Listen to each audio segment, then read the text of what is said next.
Hello again on the Filter Forefront. Our top four of the day, including apparently gay marriage is coming. Are you ready? But we'll begin with this. Call it a good idea. Call it political posturing. Call it done. The city of Los Angeles will boycott Arizona economically.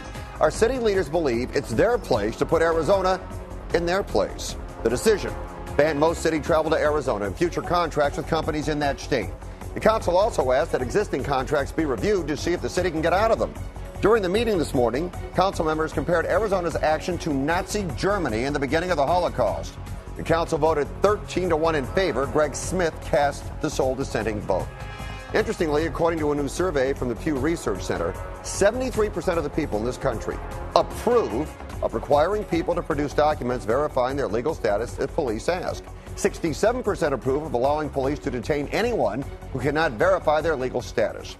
Our contributors tonight, civil rights attorney and radio talk show host Leo Terrell, the editor of redcounty.com, Matt Cunningham. Our pictures are furnished by Skype.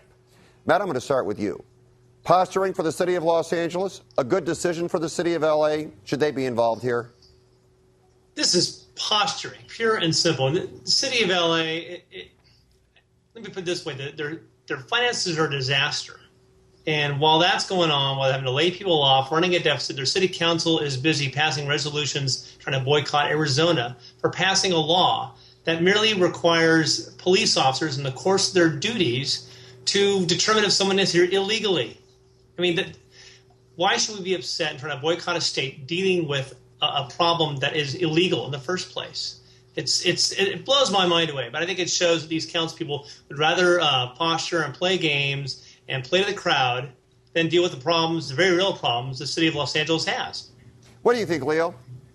Well, first of all, Matt's wrong, respectfully, Matt, because, you know, Fred, the state of Arizona took action against the federal government because the feds weren't doing anything.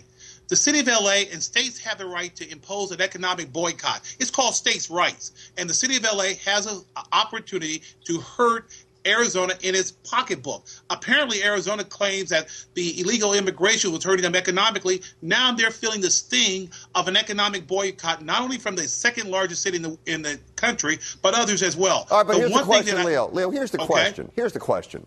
Should Los Angeles be doing this? Yes.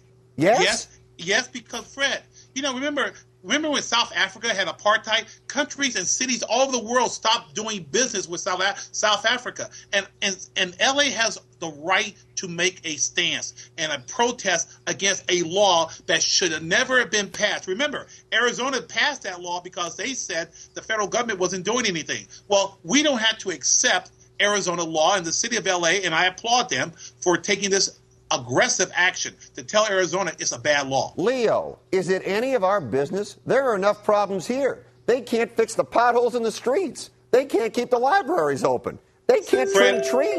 I agree that LA has a lot of problems, but what I think here is a symbolic protest. That law is a bad law, and I applaud the city of LA. Matt, you want the last word for 10 seconds? It's just silly. You know, businesses are leaving this state to go to Arizona because they have a better business climate. Maybe the city of Los Angeles could try to make themselves hurt Arizona by bringing businesses back to L.A. by making it a more business-friendly place to live. All right. Let's move on. Whether you agree or disagree with Arizona's immigration law, what do you think about this? No more ethnic studies in schools. Another new Arizona law. It bans schools from teaching classes that are designed for students of a particular ethnic group, promote resentment, or advocate ethnic solidarity over treating pupils as individuals. The bill was written to target the Chicano or Mexican-American Studies program currently going on in Tucson. Supporters say the ethnic studies are divisive. Critics say it's another law targeting Latinos in the state. Ban ethnic studies. Would that be a good idea in California, Leo? No, what is wrong with Arizona? Fred, I got to tell you this true story. When I was growing up, I went to a school in the South Bay area. It had a diverse community. I took an African American, I took Asian American studies, I took Latin American studies. The mindset over there is that only ethnics of that class will take these classes. I wanted to grow. I wanted to learn. I became a very good civil rights attorney because I expanded my knowledge of other ethnic groups. Something's wrong with Arizona, Fred. This makes no sense at all. Yeah, you know what? And Matt, maybe you'll set me straight. Because on this side, I'm going to err with Leo. I don't get this one either.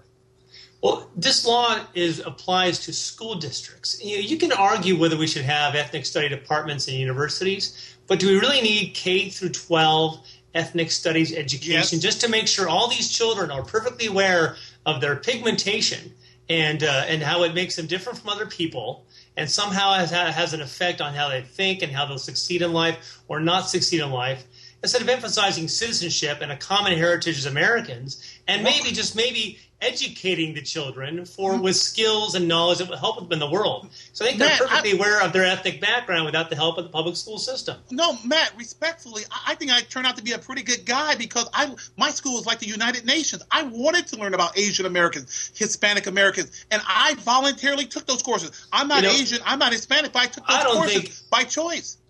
I don't think anybody in California lacks for exposure to diverse ethnicities. We see it every day. We don't need government schools setting up special curriculums to employ people with ethnic studies degrees so they have a job to make sure all the kids are extra aware that they're different from each other. Fred, please, let me get this point in, Fred. Go ahead. Because the key here is this. If you allow people to learn about other groups by stereotypes, about racial profiling, and you don't learn the truth about these individuals through a classroom of instruction, you'll build up a stereotype mindset of people that is not true. All right, let me ask you this. Let me ask you both this. We'll go a little bit over. I'm going to give you each 5 seconds. Is this best served outside K through 12, Leo? In other words, if you want to take the college course, you can, but should it be taught in elementary schools and high schools? 5 seconds. Yes or no, Leo? Yes, because you want to teach these kids when they're young to open up their minds. Matt, yes or no? 5 seconds. It's wrong. It fragments people. It doesn't bring them together.